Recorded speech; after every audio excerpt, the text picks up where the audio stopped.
Dear students, so we successfully completed 2 units in our pre-stress concrete subject.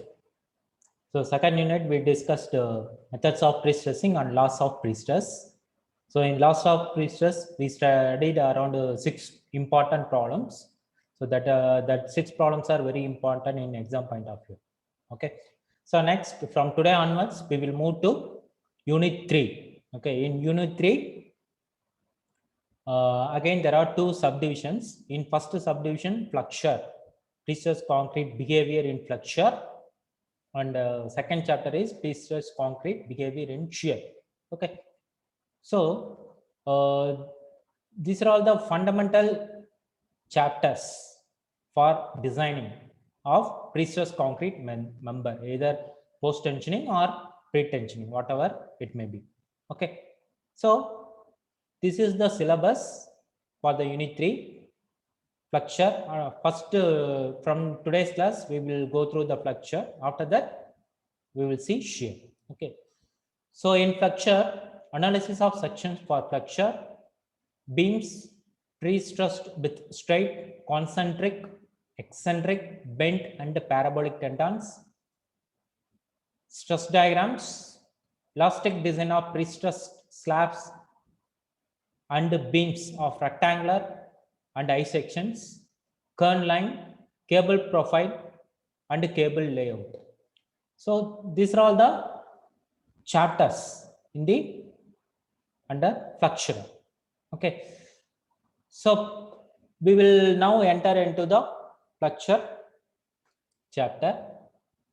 So what are the basic assumptions for the analysis of pre-stress member? So as per IS 1343 code, so this is the code for pre-stress concrete design. We already know. In that code, clause 23.1, that means limit state of collapse. The following 3 important basic assumptions is there for designing of any pre-stress concrete member. First one, concrete is a homogeneous elastic material. Okay, so even though it is a brittle material, up to some point it behaves like a elastic. So initially we assumed concrete is a homogeneous. Okay, the property is same at anywhere in the cross section of the member. Also it is elastic material. Next, second, within the range of working stress, both concrete and steel behave elastically, notwithstanding the small amount of creep which occurs in both materials under the sustained loading.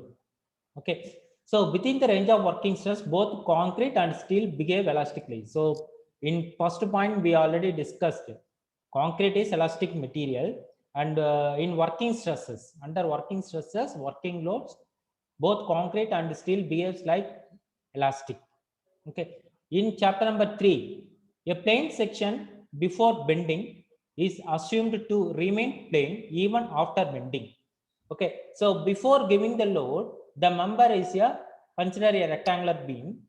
Before applying the load, the member is a rectangular member. Remain plane, that means remain also even after loading, the beam will bend. Okay, so even bend that remain after loading also, after bending also, it is a, we assume it is a rectangular member.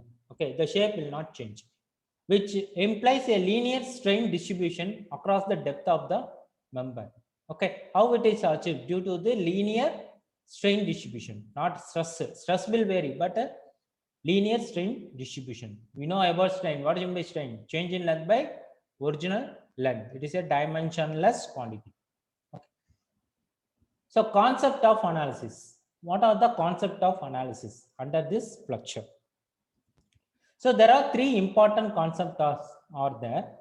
If you take one problem, you can solve in this 3 method, we can get same answer. Suppose the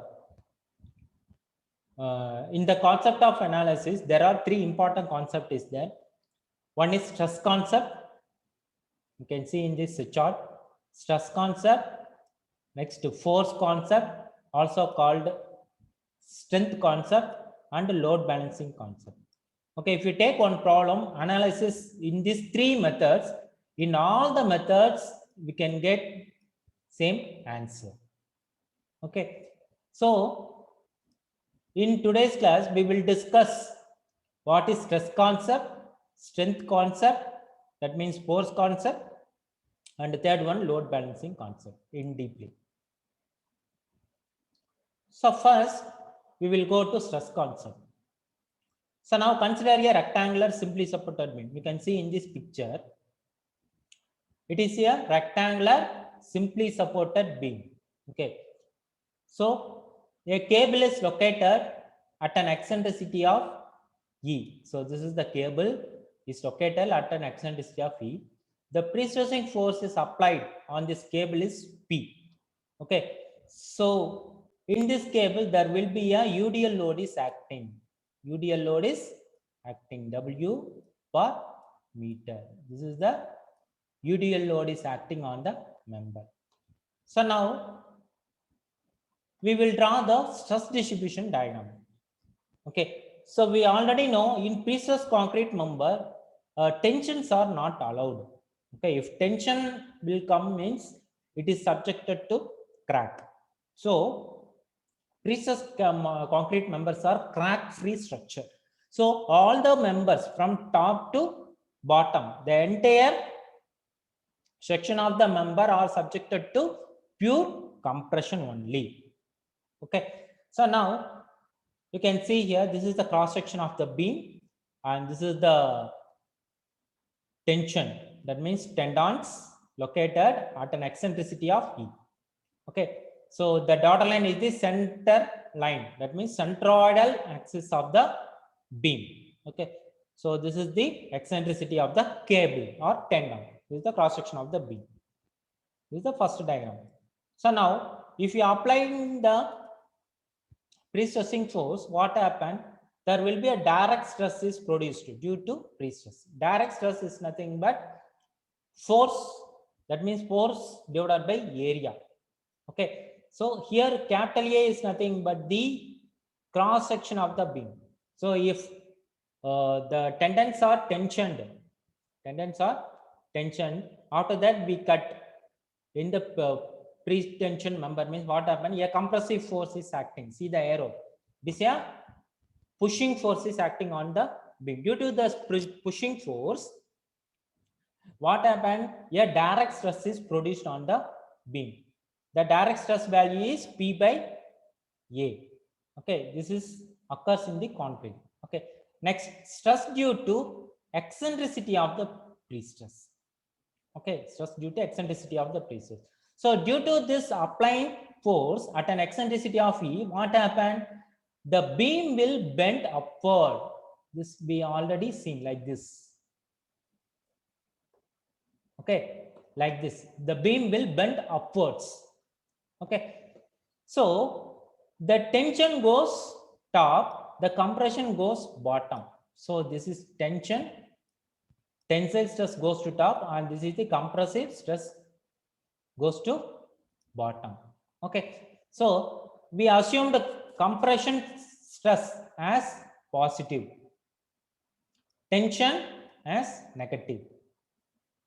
Okay, so due to this pre-stressing force, at top there will be a tensile stresses occurs, that value is PE divided by Z. Okay, at bottom a compressive stresses occurs, that value is PE by Z. Okay, both values are same, but the magnitude, that means that is top tensile stresses, bottom compressive stress. Okay, so next what happened? This is without external loading condition. Suppose if a UDL load of W per meter is occurs, means what is the maximum bending moment formula in case of simply supported beam carrying UDL? It is WL square by 8. This is the moment formula. So due to that external applying load, some moment is developed. So what happened? If external applying load means what happened? This beam comes into original position. Okay, so that tension. So if gravity load or external load, that means load acting downwards, means what happened? Automatically tension goes bottom, compression goes top. See, just inverse of before diagram. You can see previously compression goes top, but here compression goes, sorry. Before diagram, tension goes top, now compression goes top. Okay. So in bottom, compression in previous diagram, now tension. So this is due to stress due to external bending moment. External bending moment. So now what is the cumulative value? Cumulative stress.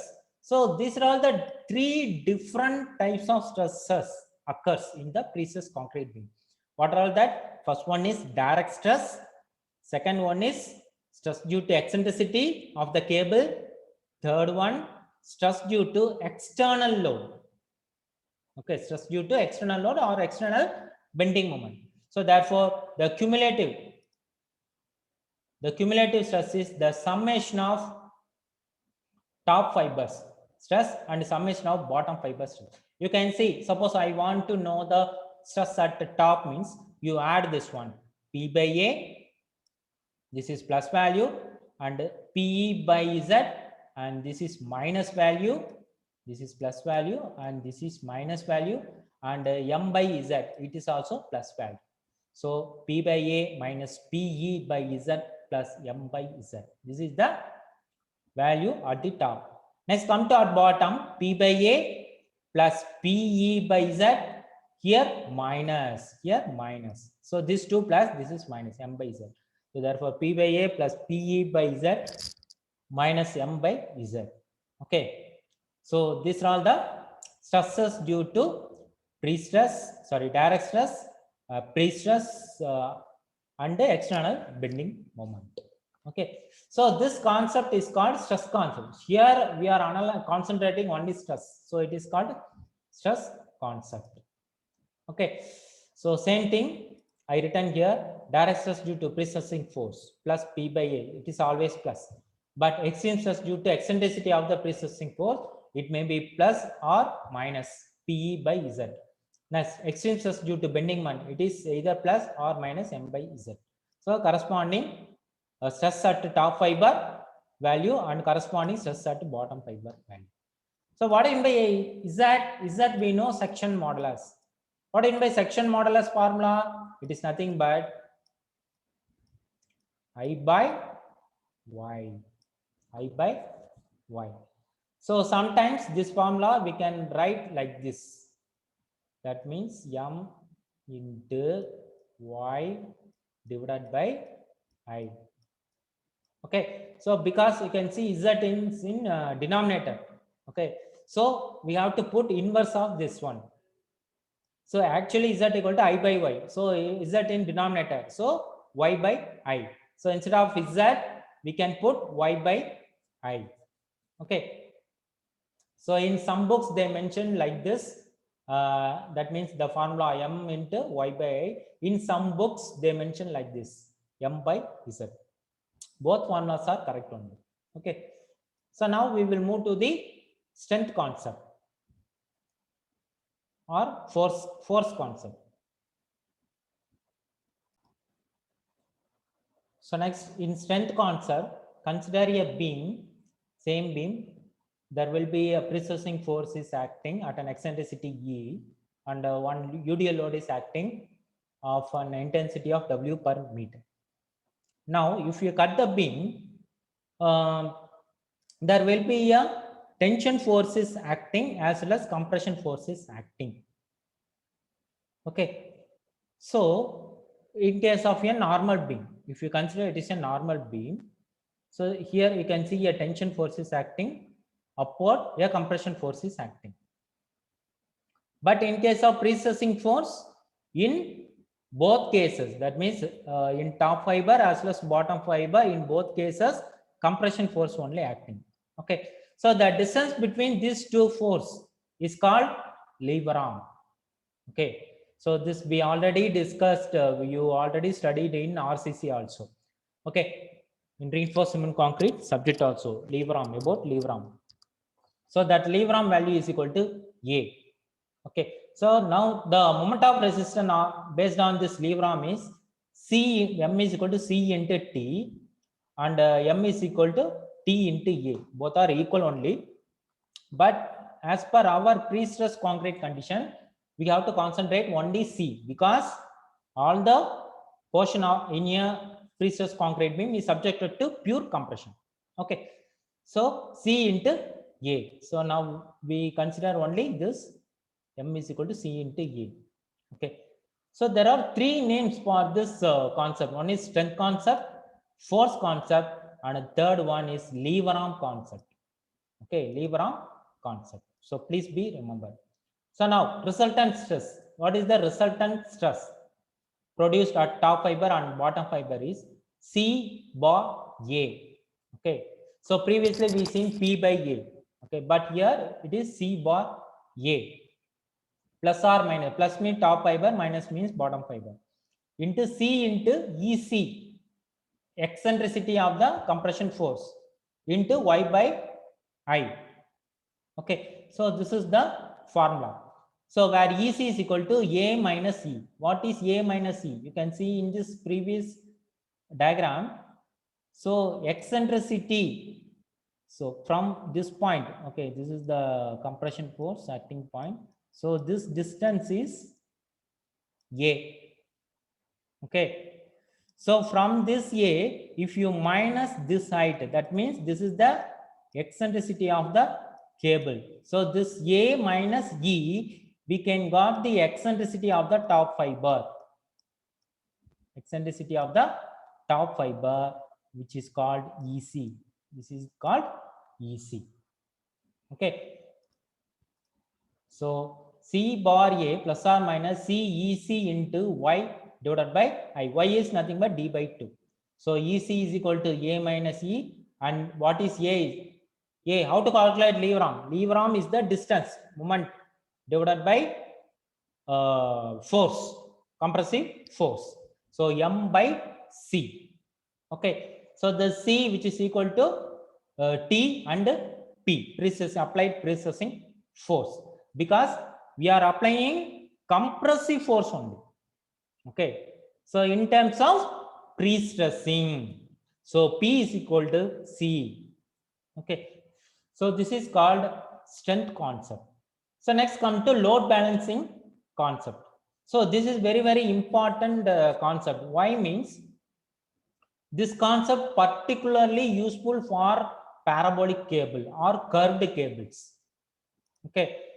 So it is not applicable for straight cables, but it is very much useful for parabolic cables.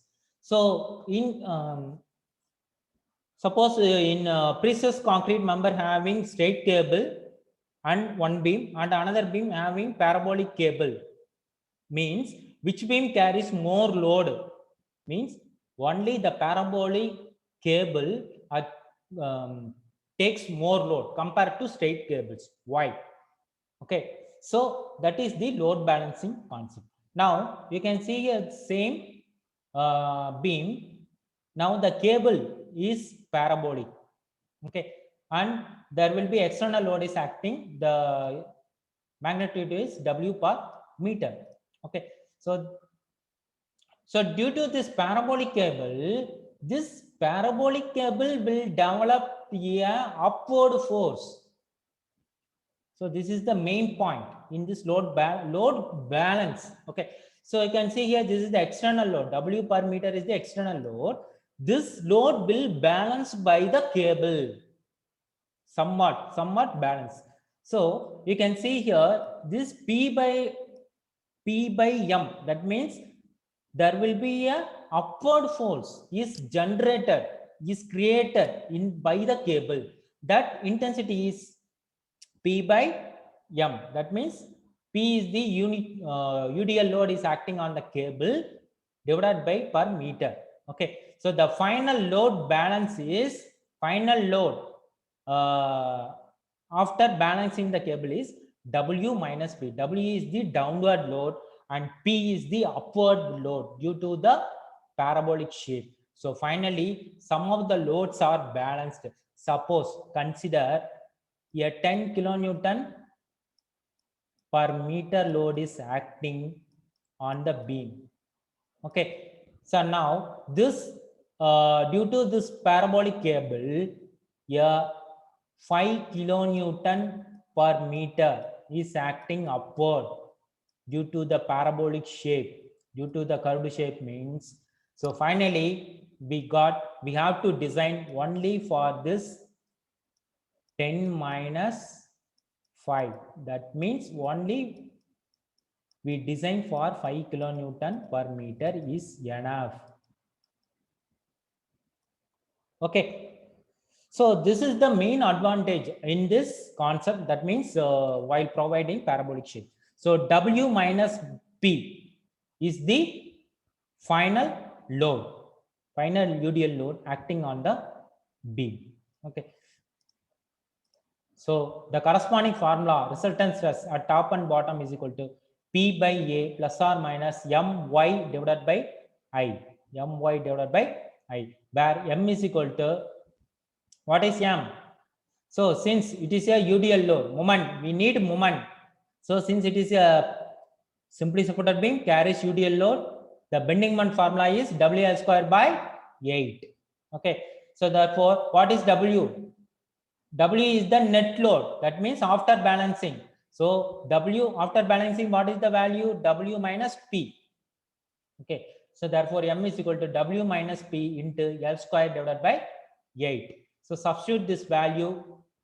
That means this M value in this formula, we can get the resultant stress. So W is the downward UDL, which includes self-height plus live load. Okay, two types of load is acting. One is permanent load, that means dead load.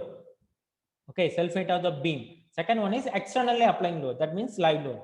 Okay, next P is the upward UDL due to this parabolic shape. That formula is 8 PE divided by L square. This is the formula. Okay, so for this P value, okay, for this P value, the formula is 8 PE divided by L square. This is the formula, and Y is equal to D by 2. Okay, so we seen the three concept of the analysis of the pre-stress concrete beam. Now, next, using this three concept, how to solve problem? Let us check. We seen the three formulas, three different formulas under three different concepts. Okay, let us check the formulas whether the answers are came correct or not in these three methods of analysis. Okay, with an example. So let us see the first problem using this three different concepts. Okay, so I read the question. Analyze the given pre-stressed concrete beam. Span of the beam 10 meter. So the length, overall length of the beam 10 meter. Beam size. So the cross section of the beam is 500 mm into 800 mm. So 500 is the breadth, 800 is the depth.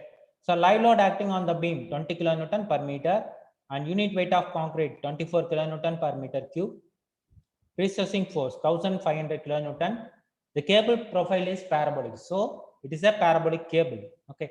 Eccentricity at midspan is 200 mm and eccentricity at support section 0.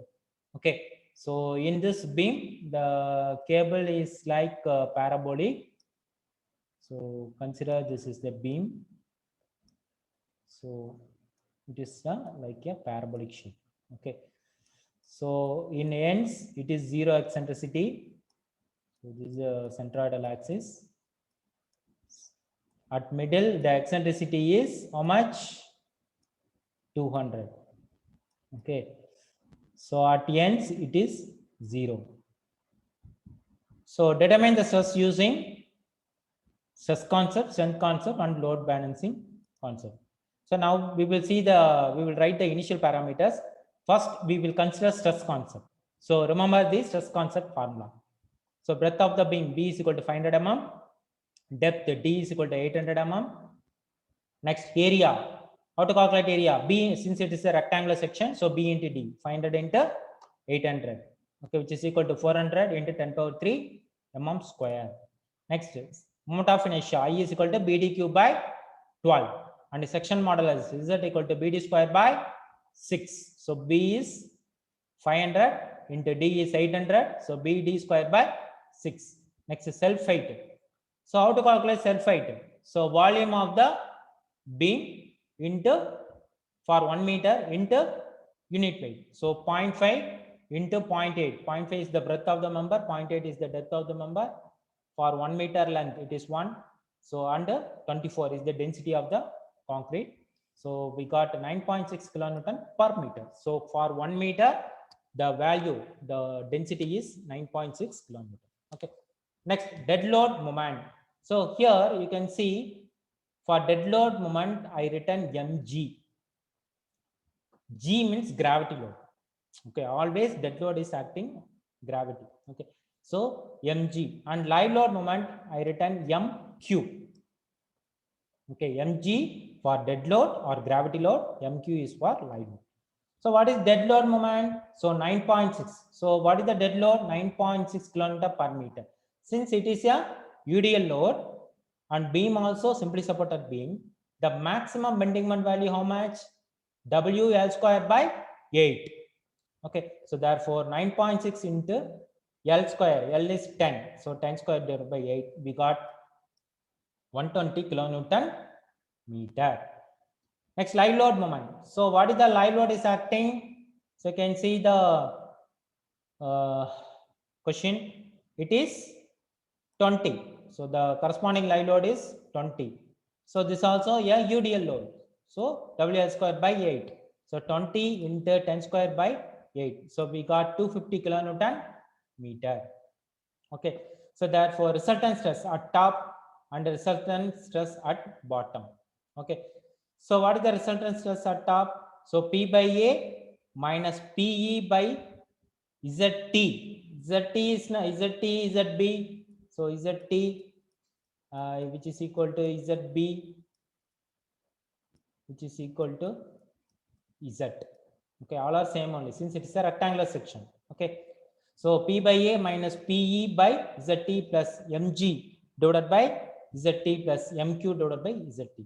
So this formula we already seen in this stress concept.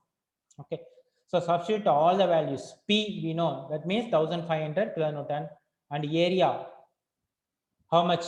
400 into 10 power 3. Okay, mm square. So here I converted in terms of Newton because stress we want in terms of Newton per mm square. Okay, and eccentricity is 200 mm at midspan. We are calculating at midspan only.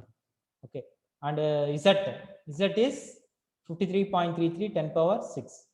So mg 120 into 10 power 6. This is kilonewton meter. So we have to multiply by 10 power 6, and mq 250 into 10 power 6. So substitute all the values. We got stress at top is 5.06 Newton per mm square. Okay, next at bottom P by A plus PE by ZB minus mg divided by ZB minus mq divided by ZB.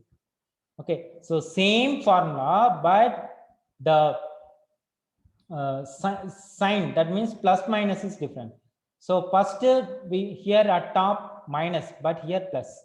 Second, for moment equation, here plus, here minus. That is the only difference. Values all are same. Okay, so if we substitute means we got 2.45. So resultant stress at top is 5.06. So we got plus value. You can see at top and bottom both are we got in plus value. So it is compressive stress. There is no tension is tension stress is not came. So if you got minus value, definitely it is tensile stress. Okay. So next, strength concept. So if strength concept is C equal to T is equal to 1500 kilonewton. Okay. So C is equal to T is equal to P. We already seen. Next, bending moment due to external load. The summation of bending moment. That means 120. You can see here 120 plus 250. How much? Total bending moment. Okay, 120 plus 250. It is 370 kilonewton meter. So therefore, corresponding lever arm distance is, what is lever arm? Small a is equal to m by See, this already we know in this previous strength concept analysis we seen. So therefore 370 divided by 1500. So if you put means we got in meter, lever arm in meter. So we need in mm. So therefore multiply by 1000. This 1000 for converting meter into mm. So we got 246.7 mm. So the eccentricity of the total compressive force, which is equal to 246.7 minus 200. Okay, that means EC is equal to, we already seen this formula, small a minus E. Okay, so this is your EC, eccentricity of the total compressive force. EC is equal to, the 246.7 is A, this is small a. Okay, and eccentricity we know it is 200. So therefore EC is equal to 46.7 mm. So therefore resultant stress, what is the resultant stress formula? Previously we seen C by A plus or minus C CEC divided by CEC into Y divided by I. So this M is equal to C into EC, or otherwise you can substitute that direct formula. So in book they given differently. Okay, so you neglect this P value, put C, because P is equal to C and this M is equal to C into EC. Substitute all the form. You can see here we substituted C and this C into EC also. So this is C value and this is EC value. And Y is, what is Y? Y is equal to D by 2, overall depth of the beam divided by 2. So what is the overall depth of the beam? It is 800. So 800 divided by 2, how much? 400. And I is the moment of inertia value. So therefore plus or minus, this value is 3.75 plus or minus this value 1.32. So therefore we got 5.07 and 2.43 Newton per mm square. These are all the stresses developed at top and bottom. You can see, we can cross verify. You can see in stress concept it is 5.06 and 2.45. Okay, so in strength concept same answer we got. Okay, a small difference after point.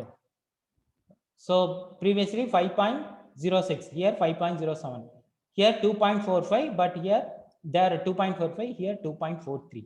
A minor, very negligible difference only, Newton per mm square. So we got. So this is the strength concept or force concept or lever arm concept. So next come to load balancing concept. So for load balancing concept, we know the downward load. And what is the upward load? So for that, we have one formula. P is equal to 8 PE divided by L square. How it comes, this formula means, so P into E is equal to M. Same bending moment formula. Okay, WL square by 8 formula. So here W is nothing but upward force. That means P. So PL square by 8. But we need only this P. What is the upward force? So therefore, this 8 goes to this side and this L square will come to denominator, this side. So therefore, small p is equal to 8 into capital P into small e divided by L square is the answer. Okay.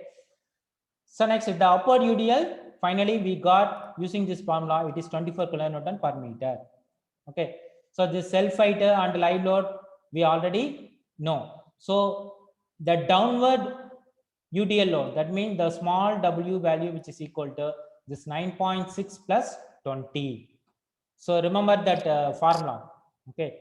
So small w minus p. We must know the net UDL, net downward UDL. Okay, that is downward force minus upward force created by the cable.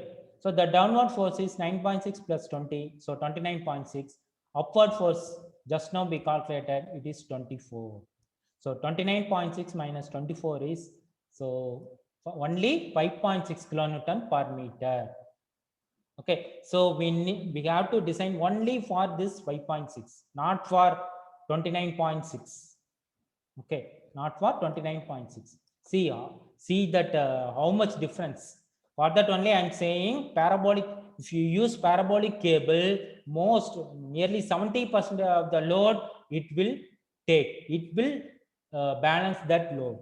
Okay. So therefore, due to this UDL, what is the bending moment? Downward bending moment. So W minus P into L squared by 8. This formula also we already seen. So therefore, 5.6 W, what is W minus P? 5.6 into 10 squared by 8, we got 70 kilonewton meter. Okay, so therefore, direct stress, stress due to bending moment, what is the formula? P by A plus or minus My by I. Substitute the formula, we got the answer of 3.75 plus or minus 1.31. So here they written separately. Actually, the formula is P by A plus or minus. I will written here. Just now we seen previously in the analysis, plus or minus M into Y by I. That's all. So P we know what is 1500 into 10 power 3. Area of cross section we know, and M just now we calculated 70. Okay, 70 into 10 power 6. And Y is 400, I is the moment of inertia. So finally we got 3.75 plus or minus 1.31. So therefore we got the same answer, 5.06 and 2.4. Actually it should come here and it should come here. Actually they reversely written. So 3.75 plus 1.31, we got 5.06. And 3.75 minus 1.31, we got 2.44. So if you compare all the answer, we got same. Here you can see 5.07, 2.43. So here 5.06, 2.44. Only slight negligible variation of answer. If you do accurately all the answers, that means including point wise means, if you do accurately means you can get same answer in all the three methods of concept. That means stress concept, strain concept, and in load balancing concept. So this problem is very, very important, students. In the examination, they will ask a big question like this: analyze the beam, find the stresses in the beam at top fiber and bottom fiber using stress concept, strain concept, and load balancing concept. This is important big question. Okay, students, I hope all of you understand. If you have any doubt, you can ask me now. Thank you.